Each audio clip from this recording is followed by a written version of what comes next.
TongoFrance.com. Bayaki pambate po baya kotuna biso situation ya mboka ndenge ezali parce que bazana beketi de mingi pona komona oyeza koleka siko na kati ya mboka na biso donc notamment makambo ya sécurité makambo nyonso eza koleka ya respect à l'interview. Non, stoppez l'interview. En tant que leader des jeunes, beaucoup d'interviews. Vous effacez peu malobalobi. Stoppez l'interview. C'est quoi ça? Il n'est pas habilité à parler au nom du rassemblement. C'est pas les porte-parole du rassemblement.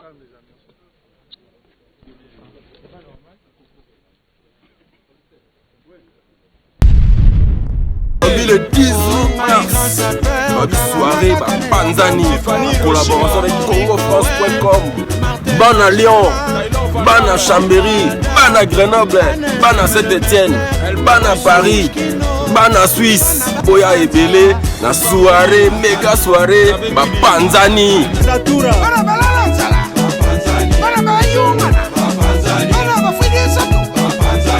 Ici c'est Lyon. Le 18 mars, na salle ya gauche, Luboya Ebele. Ici c'est Lyon. François Valos à Mogador, Modoga Baramboa, déjà au Yabumombo en annuel. Na Benibinera, tout le monde, le 18 mars, na salle Ulu, na Lyon.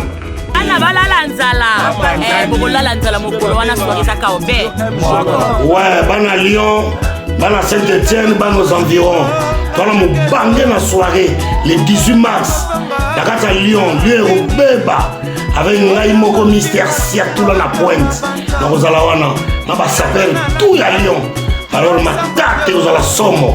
Soirée comme on a Panzani, ils sont à Lyon le 18 mars. Donc on a 20h. Tongo de 20h jusqu'à lobby. Donc vous avez ma solo à Kochibenge, suite fait. Nous allons à Lyon, vous avez la salle élue. Pati Mengani, Bapanzani, vous permettre de lanzala, mais vous avez la soirée. Tout bête à la fara. Maman est Panzani. Les 18, chez Fabien Lumba, en vocation double S. Congo France, Panzanga Idi.